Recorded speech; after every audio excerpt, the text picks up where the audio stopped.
It's likely the most contentious issue facing the forestry industry right now. Fibre supply was the focus of today's panel discussions at the Council of Forest Industries convention. As the negative effects of the pine beetle continue to drag on, it raises a question: who gets access to the resources in this ever-changing industry, and how will resources be used?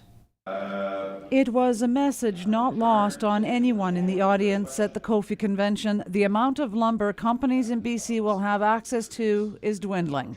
There is a reality out there. There is going to be less timber. So what are all the things that government can help industry to adjust to that, including what are the things that we can change in our policies to make it so it's more viable to use the timber that is left?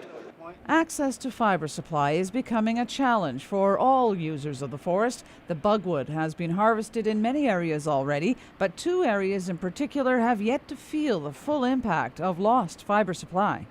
The one region of the province where it's acknowledged that there needs to be some way to reduce consumption of sawlogs is the Cariboo region. In Prince George here, it could be done with operating rates where they slow down somewhat, or another mill could shut down. But we're not predicting that.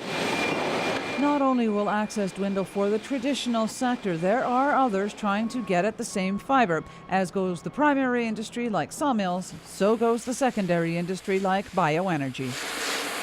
That is the issue. As the primary industry reduces sawmilling or veneer plants or whatever the primary use of the log was, the less residuals are produced. And that puts more stress on the secondary consumers who rely on that lower cost fibre, who are forced out into the more expensive types of fibre in the woods. That's the issue. The task of determining the annual allowable cut is determined by the province's chief forester, who says his is becoming an increasingly tricky job.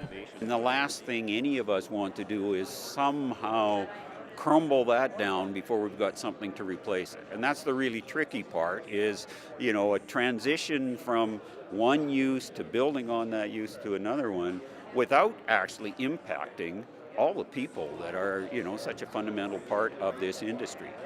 All the parties agree that the current timber pricing system does not work when residual fibre users are thrown into the mix.